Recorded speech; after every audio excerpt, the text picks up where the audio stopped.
السلام علیکم ورحمۃ اللہ وبرکاتہ۔ مسئلہ پوچھا ایک بھائی نے کہ اگر قربانی کا جانور خریدا اور اس کے بعد وہ گم ہو جائے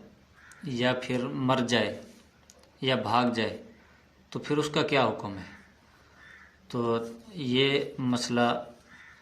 اگر صاحب نصاب آدمی یعنی کہ جس نے قربانی کے لیے جانور خریدا تھا وہ صاحب نصاب آدمی تھا، اس نے قربانی کے لیے جانور خریدا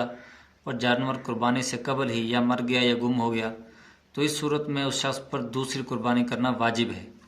چاہے جانور ادھار پر لے یا کوئی چیز گھر کی بیچ کر قربانی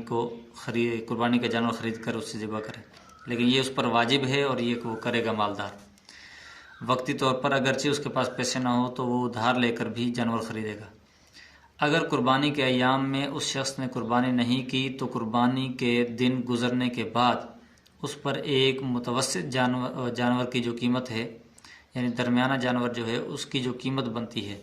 وہ قیمت فقراء مساکین پر صدقہ کرنا بھی واجب ہوگی۔ اسی طرح اگر جانور خریدنے والا شخص غریب تھا یعنی اس پر قربانی واجب نہیں تھی اور جانور قربانی سے پہلے مر گیا یا پھر گم ہو گیا تو دوسری قربانی واجب اس پر نہیں ہے۔